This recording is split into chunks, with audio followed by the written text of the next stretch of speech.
Hey everybody, it's Landon Michael here. I just wanted to touch bases with you guys really quick to let you know that I just made it home from Greenbrae, California, which is near San Francisco, about 13 miles away. That's where I had my top surgery this last week. So I flew up there last Tuesday, which was the 12th. I had my surgery on the 13th. I got into surgery about 12:30. I think I made it out about 3:30. Made it out of recovery okay, got back to the hotel room where I stayed for a week. And, you know, I'm older. I'm transitioning later than a lot of the guys on YouTube. I'm 43. So the first 2 or 3 days I slept, and I see some young guys on YouTube. It's like 7 hours later, they're jumping around. And that was not me. I was laid out, but it was good to sleep too. I was just really tired. I work a lot, so I think a lot of it just had to do with actually having the time to sleep. And then the medication I was on, I took the pain medication, you know, just like I was supposed to for the first few days. Then I got away from it and started using the Tylenol, extra strength Tylenol, and that seemed to do okay. If I started feeling a little too tender, I just took another pain pill. Today I haven't had any pain pills. Yesterday I think maybe I took some Tylenol. That was about it. I think today's day 6 for me, so I think the hardest day of the week of recovery was definitely, let's see, today's Tuesday, so it was Saturday night. I had a lot of anxiety at night, just wearing the binder and all the gauze and stitches pulling and not really being able to move and sleeping on my back for a week. I'm a side sleeper, so that was really hard. I had a wedge pillow, which was good because I could put regular pillows on top of it, and I had a brown pillow for my neck behind me. And that was good. I was comfortable, but it was just a long time to lay in bed like that. So different days I got up and did a few things. I got out for lunch one day, walked around. Then I was spent again, had to go back and sleep for hours. But yesterday I was out for 8 hours in total. So that was good. And then today, most of the day I felt like myself and I was out doing things. It was a long day of travel. But I got my reveal today. So that's actually why, even though it's midnight, I should be sleeping, I wanted to do a quick video really fast just to show you guys Dr. Satterwhite's work. I couldn't be more pleased. Brownstein crane, that's, I mean, if you're in California, you can get to California, Northern California, that's where it's at. I can't say enough good things about this place. The receptionist, Kayla, she worked with my insurance company, and there were issue after issue after issue, even though they cover everything, and that was all laid out in the beginning. Just faxing things back and forth and getting people to do things in a timely manner was difficult, but she stayed on it. She got it done for me. Dr. Satterwhite, he's just amazing. Really down to earth. When you speak to him, he looks at you. He doesn't rush you. He answers your questions. He wants to put you at ease and make you feel comfortable. Very friendly guy. Nice big face, and he just, like I said, when he looks at you, you just feel like he's seeing you. You know, not like a lot of doctors are in out. They don't really care.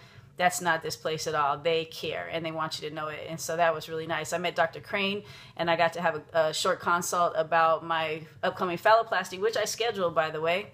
So October 21st, which is a Wednesday, I think, of next year, I have my phalloplasty scheduled. So now I got to get into the gym and get all this fit, because it's not. And it'll be a lot easier on me to go through that big of a surgery being, you know, in good shape. So I'm really motivated to do that. So next plan before that is in a few months, I'm going to have the hysterectomy. So I'm going to have the hysterectomy, and then Dr. Crane said, you know, he's booked up until like next August or September, so that's why I picked October. So there's no rush on the hysterectomy. He said I can do it anytime between now and a few months out from October. So I'm not quite sure when yet. I'm going to heal from this first and just, you know, see how things go. Anyway, like I said, Satterwhite, Crane, Kayla, the people at the surgical center next door, absolutely great. So if you are interested in knowing anything more about them, you can check them on line at brownsteincrane.com, or you can, you know, ask me a question and I'll get to you and give you any information that I can. All right, so the big reveal. I don't have a tripod or anything, so I'm just going to take off my shirt, and then I'm just going to pick up the camera and try to show you guys where I'm at right now, okay? So my arms, lifting them up, is still kind of sore, so I got to be careful taking off my shirt. right. Definitely need a tan too, I'll tell you that. All right, so I'm going to just see if I can show you. Okay, so let me get in on them and not in on me so much.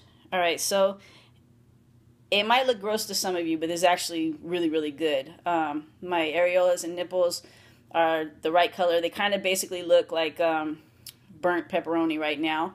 And he says that's perfectly normal. And he said they'll shrink a little bit more. They're not big, but he says they'll shrink a little bit more. And in this next week, skin will fall off and it'll be pinker skin underneath. And then that should happen once or twice, I think.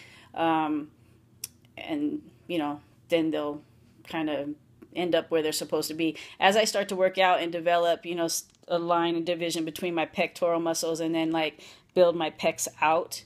I don't know how you can see, like right now it just kind of looks like a flat mess, but you know, as I get some division here and then line up underneath the muscle and then the nipple does its little thing, it'll start appearing more like a guy's chest. He said within 9 months, it'll look completely new and improved, and as it should. As far though as the incisions, this is just the tape that they put on all the incisions that are inside my body. He did a little farther around than most people because we were preventing those dog ear things. So that's why I have so much more over there. And if you look on this side of me, same thing. So quite a bit over there. So it's tender under my arms. That's probably the worst place for pain. I don't feel any pain in here at all. It's, you know, under my arm. This is itchy. It's tender. The tape pulls on my skin. But as far as swelling, I don't have hardly any. This is just day 6, so I think it looks pretty good. I'm happy with it anyway, so hopefully you guys, you know, are happy with it too. Anyway, so thanks for being a part of the journey with me. I have some other updates and some things that I'll be posting later. I'm having some pictures done, and at the end of all of this, I will have a really nice, well-edited video from beginning to end. So looking forward to getting there. But anyway, that's it. It's Landon. I'm going to say goodnight, and I'll talk with you guys later.